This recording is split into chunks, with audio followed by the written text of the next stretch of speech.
This what happened to a part of Newcastle's controversial coal loader today. While 20 men were working on this section, undergoing tests to be handed over to the Maritime Services Board, one of the loading booms collapsed into Newcastle Harbour.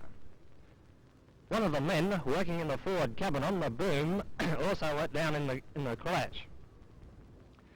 Fortunately for the man, whose name has not been released yet at this stage, the force of the impact forced the cabin door open and the man was released into the harbour. Workmen were quickly on the scene and they had to use this piece of steel rope to rescue the man from the harbour.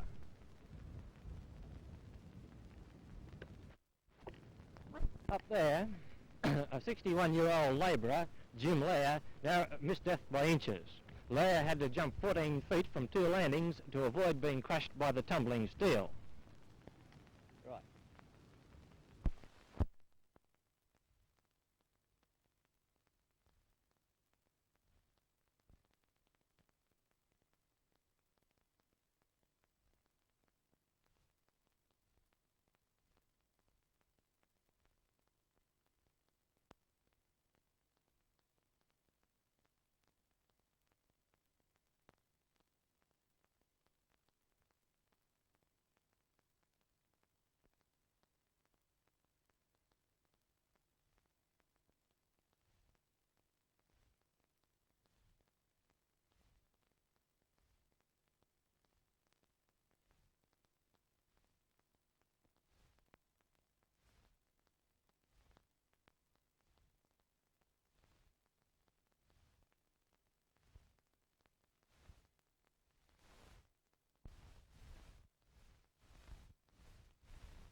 It's 11 o'clock, and just over an hour ago, the Williamtown Air Base lost another jet fighter.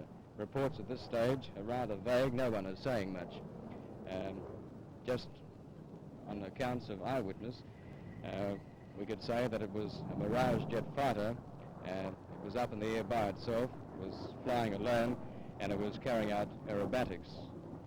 It apparently flew down low over the base and was rolling over the married quarters here at Williamtown and hit the middle of the Madawi-Williamtown Road in the centre and then scraped into the bush for about 100 yards.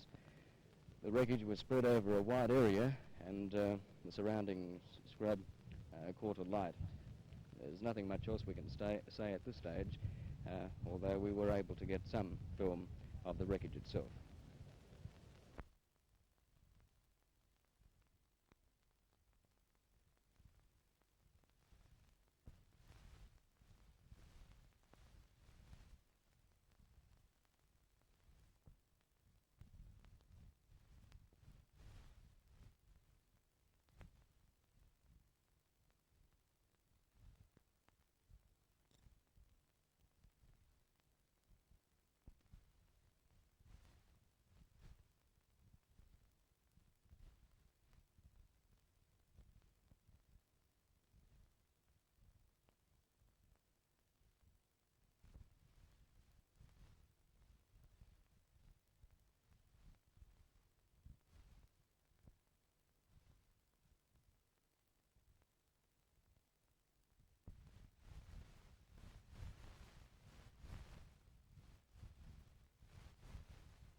Prince Street, Grafton, normally one of the busiest commercial centres on the north coast. It's 7 a.m.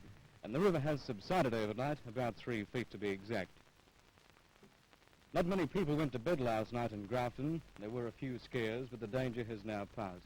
And now the worst part of any flood, as we well know in Maitland and Singleton in our own area, is the clean-up. Many businessmen have already started, and among them is Mr. Rex Bailey.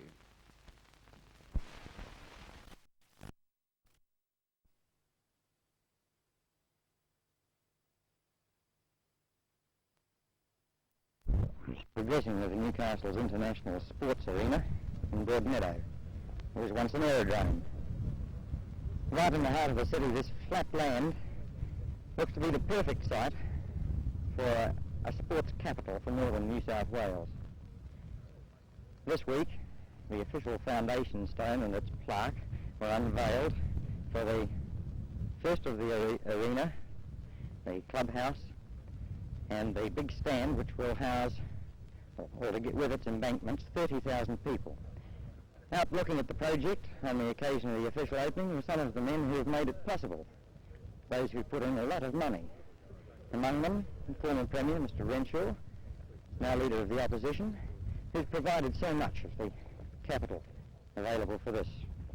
Mr Renshaw, how is it that a government is prepared to put so much money into a project which is not a political football, certainly shouldn't be a political arena, and is for the benefit of one particular area?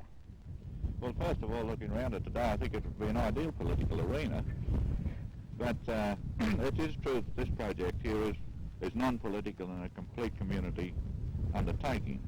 And this has been evidenced by the contributions that have been made on all levels, of industrialists like Mr Miller and others, by the sporting clubs and associations, by the local government organisations in the area, in fact the whole of the community, and it's been led by community leaders. Would you, as a politician, whether in government or not, support this as a site for the Empire Games in the near future? Well, first of all, we support it on a non-political basis. Both governments have contributed to this. We were the government who initiated, and the present government have continued with it and made the donations towards it. The sites for international projects such as the Olympics are dealt with on a city basis, and Newcastle would be an admirable site. It would need further arenas apart from this arena for an Olympic Games because of the complexities of the different types of sport. And can you say at this stage that the government, yours or the present government, would contribute on the same scale to the additional arenas needed? Well, this is hard to say until... I would say if we had the Olympic Games, we'd have to have the participation of all governments, federal and state, like we did in Melbourne, because there was a contribution by the federal government on that occasion. Perhaps I could put a question to Mr Miller. Why is industry so interested in spending a lot of money on sport? Industry always has been interested in spending money on sport, and it's proved that with sporting facilities such as this, it assists industry greatly. In a smaller way, amenity clubs have proved that in the past, and we feel this is something that must help industry in this industrial area. Are you hoping to see Newcastle attract international competition to this site? Well, Newcastle has already not only attracted international sports here, but I think their record shows that they've beaten most international football teams here, and I think that Newcastle would attract international sports generally. Apart from its... If I might interpose, I think Newcastle's record in relation to knocking down the prestige of some of these international teams that have come here has been rather a remarkable one if you look through back the historical records of it. Most of these historical records have been broken at the #1 sports ground. In point of fact, this new arena is going to hold very few more people. What's the advantage of the big new arena? Well, I would anticipate for a start that the facilities around this ground, from the point of view of parking and space, are greater than any other ground that you have in Newcastle for a start. And in this modern age, it's not only a matter of communications of getting to a ground, but in the motor age also that you can take your vehicle and park somewhere in close proximity to it. But as I look at the embankments around this arena today, of course they can go back to double the size by just building an embankment at the back, and you've got ample space to do so, which would make an admirable arena here. It could build up to perhaps the best part of 100,000 people could view in this arena. And of course if it should, this might, I think, would be the maximum you could have in an arena, for the simple reason that if you have them any greater, you get that far away from the centre of activities, namely the sport, that you want a pair of field glasses really to have a look at it, and no doubt they'd look through your television station as easy as that. This week, even while the crowd was assembling for the official unveiling ceremony, the workmen were still at it, getting the foundations in for the stand in the clubhouse. So work's well underway, and looks like continuing even faster at the Newcastle International Sports Arena.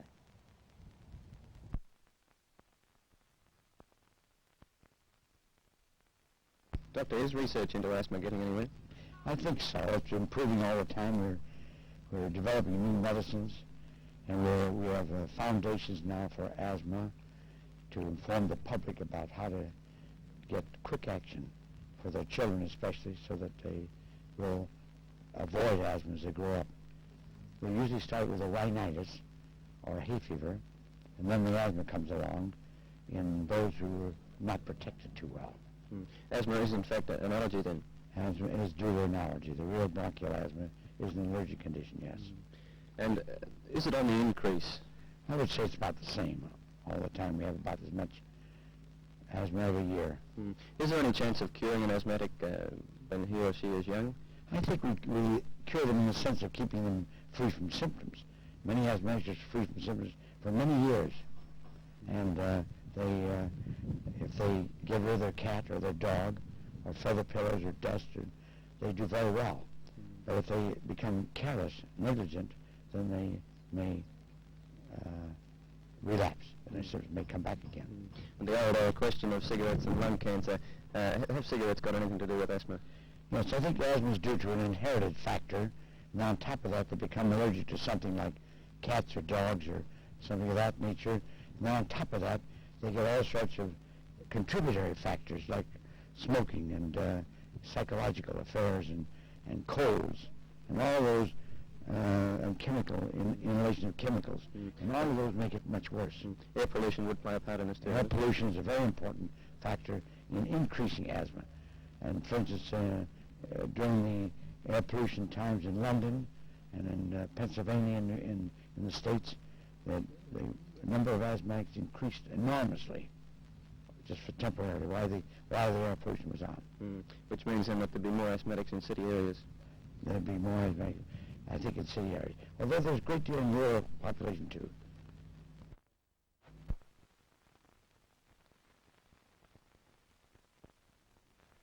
This substantial-looking caravan is the property of the Civil Defence Mobile Kitchen Committee. They've had it for about 6 months, a little more now. Been given to them by the Water Board to turn into a mobile kitchen. In the 6 months, nothing's happened to it. This is where it was delivered half a year ago, and this is where it stands. Now, there's one man who ought to be able to tell us why nothing has happened. This is Mr. David Noakes, who's a committee man on this mobile kitchen committee. Tell me, David, why no action? Oh, principally because we have no money.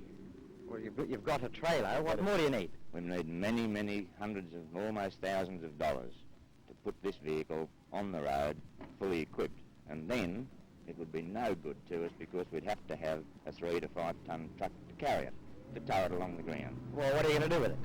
We'd like to sell it, gain as much money from that to produce or purchase a basic section of a small light van, which we and ourselves could build, completed and equipped so that it could be carried or towed along the road by an average vehicle.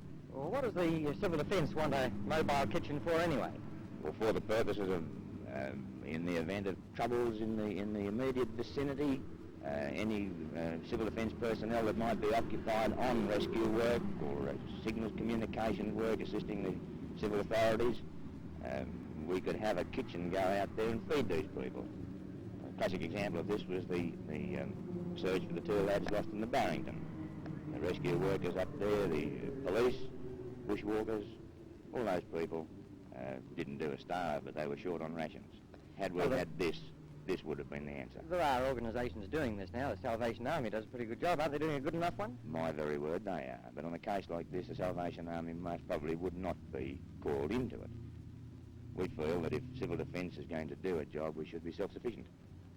Well, you've had this trailer now for 2 months longer than the committee actually existed. What have you done in that time? We've explored the avenue of doing something with this van, and particularly on the advice of an officer sent by the Minister for Transport up here to have a look at this one. We are now quite determined and satisfied that we could not afford it. We could not afford to rebuild this deal nor could we hope to obtain the uses of a 3-5 tonne truck any time we wanted. We want it mobile to get it into some of the inaccessible positions that maybe it might be required. What are you doing about raising the money for another one? Well, we are running various functions. As a matter of fact, next Sunday there is to be a car drive leaving from here. That is run by Signals, and here we hope to raise some money. Friday week in the Winter Garden we're running an organ recital by the Newcastle Hammond Organ Society. Here we hope to get a lot of people in, and this will be complete profit. Isn't your big problem lack of people as much as lack of money? Most decidedly, more so in fact. This seems to be a general problem endemic to civil defence in Newcastle. Yes, I think so. Whether it's fear of the consequences of joining civil defence or whether they think it's a military organisation, I don't know the answer. But what are you doing to get more? Oh, well, I'm chairman of the recruiting committee, and the recruiting committee has worked very hard to try and bring up some ideas and methods whereby we can convince people that it's necessary to be a member of civil defence. Don't you think that seeing civil defence in action with a mobile kitchen, among other things, is going to be your best recruiting drive? Most assuredly. In fact, this was one of the things that the recruiting committee brought up, plus the training headquarters at Astor House in Scott Street. All these things are all just little facets of trying to introduce civil defence to the people and make it attractive to them. Not only attractive, but I feel that people have something to learn, something to gain.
Well, Bob, it hasn't been a very good day today, but on an average, what would you get on a Monday? Well, a Monday morning is the best morning for sharks, mainly for the reason, the fact that nets are down over the weekend and not touched. The usual working system of the boat is to work Monday, Tuesday, Wednesday, Thursday, Friday. The nets are not touched on a Saturday or a Sunday, and they're hauled on a Monday morning, and that's one of the reasons why there's more sharks in the nets of a Monday morning. How many would you normally take in? Well, over the last few months we've been getting 5 and 6 of a Monday morning. And in the last month, how many sharks have you had? Possibly, let me see now, about, well, we had 22 sharks last term for 3 weeks' work. And how's it looking for the summer months now this year? Is it looking any worse or any better than previous years? Well, to be honest, this is the worst period we've seen for a long time. The sharks have been thicker over the last 2 months than we've seen for quite a number of years. Of course, they may peter out. It's hard to say. Probably they might disappear. Usually you catch large numbers of them and they do clear out away from the beaches, but so far this season has been one of the worst seasons we've seen for this time of the year for a long time. Newcastle beaches seem to have one of the worst reputations on the New South Wales coast for shark attacks over the last 30 or 40 years, but there haven't been many for quite a while. Is it very likely that people can become victims of shark attacks, or is it something that's highly unlikely? Well, there's always the possibility that somebody could be taken with a shark. The sharks are in the water, they're there, and if things are just right, the shark happens to be in the vicinity and he's hungry, well, he could possibly take somebody. Would a shark normally go for a human, or would it be a mistake for a fish? Well, I think anybody floundering around the water, a shark is definitely attracted by vibrations, and anybody swimming close around, a shark happens to be around, he's hungry, or probably a shark carrying young ones or have young ones close around her and she's savage, that is the most likely time that they will attack. It's quite a remarkable thing that the majority of the attacks are in late January, February, March, and it is the time that the sharks have had their young ones. Their young are around them, or they're carrying their young. Yeah. Bob, you fish the winter as well as the summer. Is there any real point in putting the nets out in the winter for sharks? Well, it's a system that the department stick to. They claim that the systematic meshing of the beaches, the continuous meshing, there's no lapse in the meshing, and they claim that that is a deterrent to sharks. The consistent meshing there keeps the sharks away from the beaches. It's exactly the same as fishing for fish. If you put a net out in the one place all the time, it isn't very long before no fish will come near that area, and that is their idea of the shark meshing, the consistent meshing winter and summer. But your catches would fall away sharply in winter, would they? Oh, yes. You mainly get a certain species of shark along in the winter months, a cold water shark, white pointers, which are normally a shark that inhabits water around the 62, 63 degree surface temperature. And what's the biggest shark you've caught? Around 15 feet. There has been a bigger shark caught here in Newcastle. Just before I came on the boat, there was a 16-foot tiger caught. But 15 and a half feet is the maximum we've caught. Right.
Sunday night.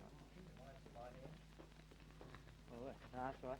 Councillor Collins, do you think the decision tonight was a just and fair one? No, I don't think that it was just and fair. I think that Civil Defence does a good job, but and it's quite obvious on this occasion there was, or there were mistakes made, and I think that Civil Defence should be man enough to stand up, recognise where the mistakes have been made, and set out to correct them in the future. Unless we do this, we can't expect to maintain the confidence of the people. Councillor Buckingham, what did you think do you think the decision tonight was a just and fair one? I don't think it was actually just and fair to the motion that I brought forward for a reasonable, considered statement by this council that I brought forward on behalf of many hundreds of people in Raymond Terrace.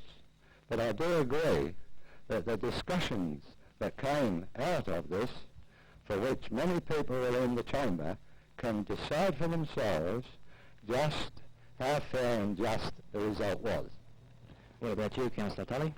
Well, on this particular matter, I feel that all of those people who contributed to, in any way, to helping those who are in trouble should have received, and I think in fact did receive, a measure of praise to which they were entitled.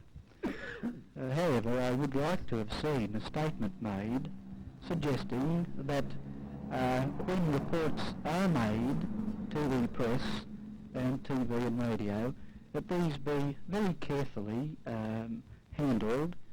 It is obvious that some people in Raymond Terrace, and especially the business people, were concerned about the loss of trade and so on.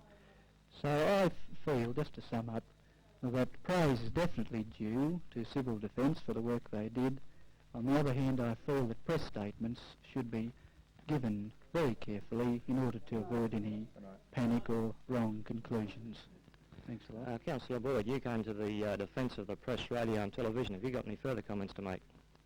Only that the resolution was a fair resolution, and the only resolution possible to keep the civil defence solid that we want, and not only the business people of Raymond Terrace to be considered, it's the farmers that's lost their crop and gone out of business, and it's got to go into industry to look for jobs. There's not hardly one word been said about the farmers. All they're concerned about that the hotel keepers, the motel people, and the business people in the area has lost business. And I must take this opportunity to congratulate Mr. Scott, our president, who is the controller, who after 2 days and 2 nights fell sick, and his son Bob, who is a deputy and well trained, took over the job and went 4 days and 4 nights without any sleep at all whatever until he practically collapsed. And I want to take this opportunity to say that the civil defence in Raymond Terrace should carry on the good work they've done. As General Doherty had said, it is one of the greatest organisations of its kind in New South Wales.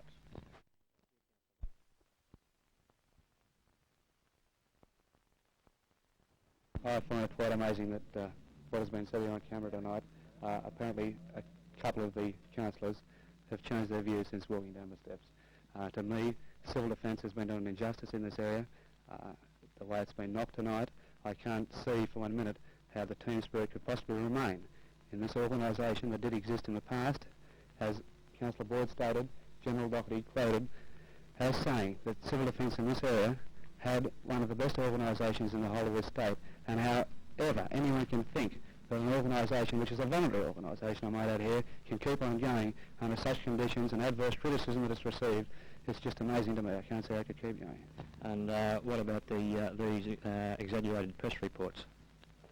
The big thing about this is I think that no one's considering the fact, especially the councillors, that there are 2 ways of looking at this. There's 2 things. There's a statement and a report. A statement is completely different to a report. A statement comes from this office, and every statement, with the exception of one, which was later corrected, was dead accurate.